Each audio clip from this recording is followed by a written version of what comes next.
Pada episode sebelumnya, Slirko yang kepo akhirnya mengetahui rahasia dari Pangeran Gyosong. Nah, apakah Slirko akan melaporkannya kepada Raja? Gak usah lama-lama lagi, yuk kita langsung gas ke episode 3.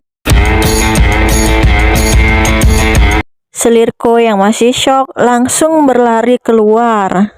Namun setelah itu, ia pun kembali tersenyum licik karena telah melihat sosok lain dari Pangeran Gyosong.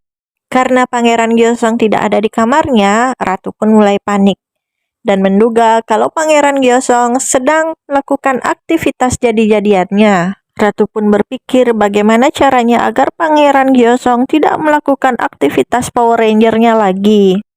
Sementara itu, Slirko yang telah melihat kejadian langka tadi dengan pedenya langsung melaporkannya kepada Ibu Suri. Alih-alih gembira, Ibu Suri malah mengingatkan Slirko jika kejadian itu benar adanya, maka nyawa Pangeran Gyosong akan terancam. Namun, jika tidak benar, maka nyawa Slirko lah yang akan tamat. Mendengar perkataan Ibu Suri, akhirnya Slirko pun ragu atas apa yang dilihatnya. Hal itu membuat Ibu Suri marah dan menyuruh Slirko agar fokus untuk mengajari Pangeran Simso saja. Ratu pun membuat aturan baru untuk Pangeran Gyosong agar tidak berkeliaran di istana untuk sementara waktu. Dan Ratu pun menyuruh Pangeran Gyosong untuk fokus belajar sampai ujian selesai. Ia pun memerintahkan untuk tidak membolos karena Ratu menaruh harapan besar kepadanya. Pada pagi hari, para pangeran mengikuti ujian pertama pemilihan putra mahkota. Para selir pun memberi semangat kepada putra-putranya.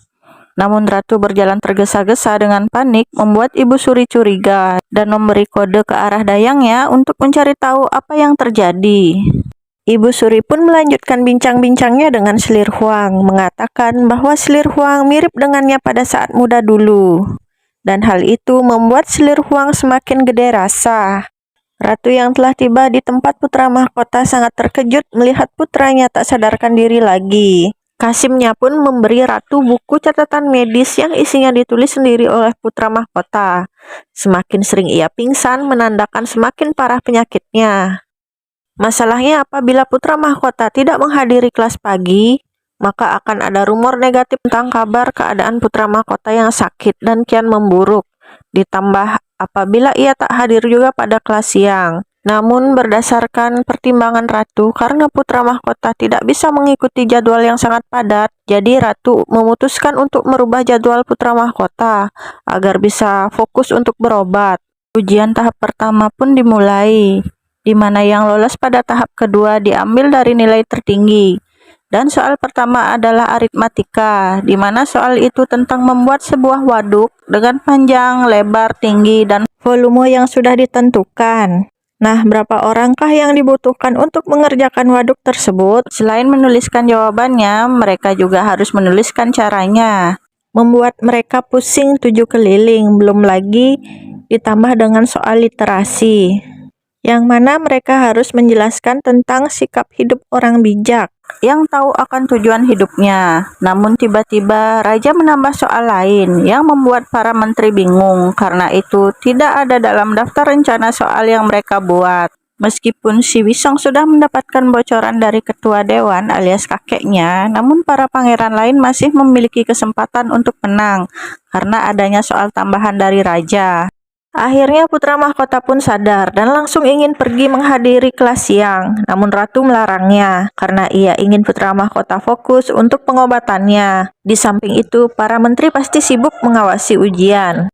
Mbak Dayang segera menemui Ratu untuk melaporkan bahwa sang raja memberikan soal ujian tambahan yang aneh. Jadi soal tambahannya adalah para pangeran diharuskan membuat 2 bulan sabit dengan 1 garis karena raja ingin melihat jawaban kreatif dari mereka. Pangeran Bogem yang pintar melipat kertas terlebih dahulu. Lalu ia menggambar garis pada tengah kertas lipatan. Dan yang lainnya pasti masih sibuk berpikir di mana ia akan menggambar garisnya. Di tempat berbeda, tanpa Ibu Suri datang ke markas Pangeran Gyosong, memastikan laporan Slirko, memeriksa semua peralatan make up dan aksesoris yang ada. Dan tampak dari ekspresi wajahnya, ia merencanakan sesuatu untuk menjatuhkan Ratu. Ujian tahap 1 pun berakhir. Dan pertanyaan terakhir dari raja membuat Menteri Pertahanan stres. Ia pun berpendapat mana ada garis tebal di gambar di tengah-tengah gambar. Namun pendapat menteri lainnya membenarkan garis tersebut. Meskipun garisnya tebal, itu merupakan satu garis yang mana akan membentuk bulan sabit. Dan ia berkata tidak ada jawaban yang salah. Karena apapun yang digambar, itu akan membentuk gambar bulan. Hanya saja raja ingin melihat seberapa besar kreativitas mereka. Namun raja mengagumi jawaban garis tebal itu karena raja tidak pernah berpikir untuk membuat hal seperti itu. Dan jawaban itu dibuat oleh Pangeran Songnam. Namun saat para menteri memeriksa jawaban literasi, Pangeran Wisong memberi satu tanda yang sudah dimengerti oleh kakek dan antek-anteknya. Mereka pun memberikan nilai sempurna kepada Pangeran Wisong. Namun, sekretaris kerajaan memberikan nilai biasa saja, membuat si kakek ini kesal. Lalu, pada saat memeriksa jawaban aritmatika, Menteri Pertahanan menyebut jawaban salah satu peserta ujian itu payah. Menurutnya jawabannya menggurui si pembuat soal, dan ia pun memberikan nilai rendah. Namun sekretaris raja tertarik dengan jawaban tersebut, di mana hitungannya benar, namun menjelaskan tidak bisa menghitung jumlah pekerja hanya dengan rumus, karena ada perubahan musim, di mana pada musim semi saat durasi senjanya pendek, jumlah pekerja yang selesai akan lebih sedikit, apalagi pada saat musim dingin. Dan dengan mempertimbangkan para pekerja yang sebagian besar adalah petani, jadi sebisa mungkin mereka tidak boleh melibatkan petani dan harus dibuat aturan waktu bekerja yang tidak mempengaruhi waktu panen. Dan pandangan luas ini membuat sekretaris raja kagum. Pandangan ini pastinya tidak akan diterima oleh orang-orang yang berpikiran sempit. Dan ini merupakan jawaban dari Pangeran Songnam. Akhirnya pengumuman pun tiba, di mana Pangeran Wisong yang curang serta Pangeran Bogem lulus dalam ujian pertama, membuat Slirte tampak gembira. Mbak Dayang juga terlihat senang karena Pangeran Gyeosong dan Pangeran Songnam juga lulus. Mbak Dayang juga terlihat senang karena Pangeran Gyeosong dan Pangeran Songnam juga lulus. Selir lainnya sangat terkejut, tidak menyangka kalau Pangeran Songnam yang paling suka membolos dan paling berandal bisa lulus. Sedangkan Slirko merasa kecewa karena anaknya Pangeran Simso tidak bisa lulus dan dikalahkan oleh Pangeran Songnam. Pada saat sang raja rapat untuk masalah tes kedua, Ratu tiba-tiba menghadap untuk meminta izin membawa putra mahkota keluar istana untuk pergi ke pemandian air panas dan mengobati penyakit kulitnya. Dengan pertimbangan, para menteri sibuk untuk membuat soal ujian untuk tes kedua. Dan raja pun setuju, putra mahkota berangkat dengan pengawalan, tapi itu hanyalah kamuflase karena ia tidak pergi ke pemandian air panas, melainkan istirahat di istana ratu untuk beberapa waktu karena ingin fokus untuk istirahat dan menjalani pengobatan. Ketua Dewan segera melaporkan kejadian itu kepada Selir Huang, yang tak lain adalah anaknya, dan mulai bergosip dan menduga-duga tentang penyakit putra mahkota yang semakin parah. Mereka pun membahas Pangeran Wisong yang tak mendapatkan juara satu, padahal sudah mempersiapkan dengan matang. Namun karena soal tambahan dari raja, rencana mereka pun jadi kacau. Namun dengan kejadian ini mereka menjadi tahu bahwa raja selalu mempunyai rencana sendiri, sehingga mereka tidak kecolongan lagi. Setelah kabar putra mahkota keluar istana, meredakan rumor yang beredar bahwa putra mahkota sakit parah. Ratu pun mulai fokus untuk mengurus masalah Pangeran Gyeosong yang memiliki keinginan untuk menjadi wanita. Keesokan harinya, Slirte dengan senang menemui Ibu Suri, dan Ibu Suri memberi bocoran bahwa Pangeran Bogem mendapat peringkat pertama. Slirte pun sangat gembira. Ia pun berharap Ibu Suri dapat mendukung Pangeran Bogem untuk menjadi teman belajar putra mahkota. Ibu Suri pun setuju, namun Slirte harus melakukan permintaannya, termasuk jika Ibu Suri meminta nyawanya. Awalnya Slirte merasa ragu, namun demi mewujudkan impiannya menaikkan derajatnya, ia pun setuju dengan syarat Ibu Suri. Di tempat berbeda, Mbak Dayang melaporkan kepada Ratu bahwa tabib yang mereka cari, yaitu tabib Ye Sang-uk, sudah meninggal. Ia meninggal dalam suatu kebakaran bersama dengan keluarganya, dan itu membuat Ratu semakin pusing karena itu sepertinya sudah direncanakan. Setelah menghadap ratu, Mbak Dayang pun disuruh menghadap Ibu Suri. Ia pun terpaksa menceritakan tentang putra mahkota yang saat ini ada di istana ratu untuk menjalani pengobatan. Namun saat Ibu Suri menanyakan masalah Pangeran Gyeosong, Mbak Dayang pun pura-pura bego, bilang kalau ia tak tahu bahwa ada rumor tentang Pangeran Gyeosong. Sehingga Ibu Suri mengira ratu belum tahu tentang masalah kelainan Pangeran Gyeosong. Setelah menghadap Ibu Suri, Mbak Dayang pun langsung cus menghadap majikannya. Ia pun menginformasikan bahwa Ibu Suri sudah tahu tentang rahasia Pangeran Gyeosong yang ingin menjadi wanita. Sesuai dugaan, Ibu Suri dengan wajah sok ramahnya mengajak ratu berjalan-jalan keliling-keliling istana bersama raja. Jelas tujuannya untuk menangkap basah Pangeran Gyeosong.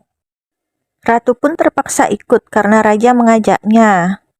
Setelah Mbak Dayang tahu Pangeran Gyeosong tidak ada di kamarnya, ia pun berlari dengan kecepatan turbo melaporkannya kepada ratu. Dengan wajah sok manisnya, Ibu Suri pun mengajak raja untuk pergi ke suatu tempat yang belum pernah raja kunjungi. Pada saat yang tepat Mbak Dayang pun tiba dan langsung menghadap ratu dan membuat alasan kalau ada masalah dalam persiapan perjamuan dan ratu pun harus pergi ke sana. Ratu pun langsung meminta izin kepada raja untuk pamit dan mengurus masalah tersebut. Dan dengan wajah liciknya, Ibu Suri pun mengerahkan segala cara agar ratu tidak pergi.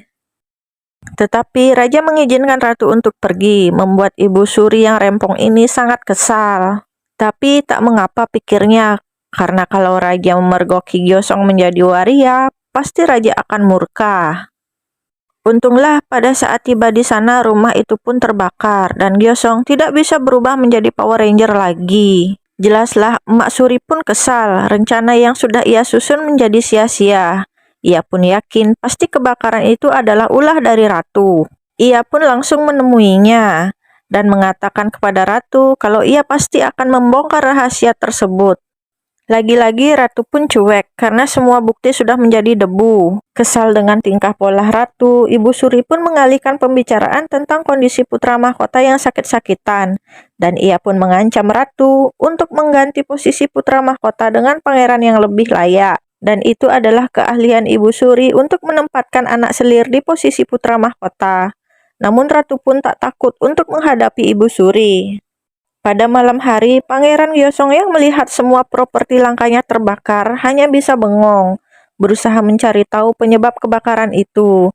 Dan ia pun mengetahui dalang di balik kebakaran itu adalah ratu. Ia pun bergegas pergi menemui ibunya dan langsung marah.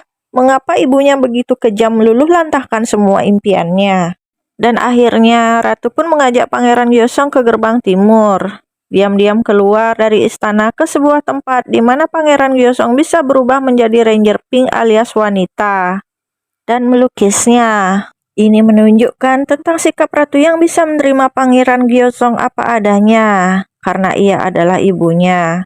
Meskipun hatinya sangatlah sedih. Sambil merenung, ratu pun mengingat kejadian siang itu. Karena Mbak Dayang sudah memberitahukan jalan pintasnya menuju markas Pangeran Gyeosong. Dan ratu pun bisa menyalakan api tepat pada waktunya. Sebagai hadiah, ratu pun memberikan Mbak Dayang vitamin yang biasa ia makan. Pangeran Gyeosong sendiri sangat puas dengan lukisan Power Rangers-nya, dan ia pun memeluk ibunya karena bisa menerima dirinya apa adanya. Bagaimanapun juga, Pangeran Gyeosong adalah putranya dan ia pun sangat menyayanginya. Nah, bagaimanakah kisah selanjutnya? Tunggu episode berikutnya ya. Jangan lupa untuk subscribe Cinggu. Terima kasih.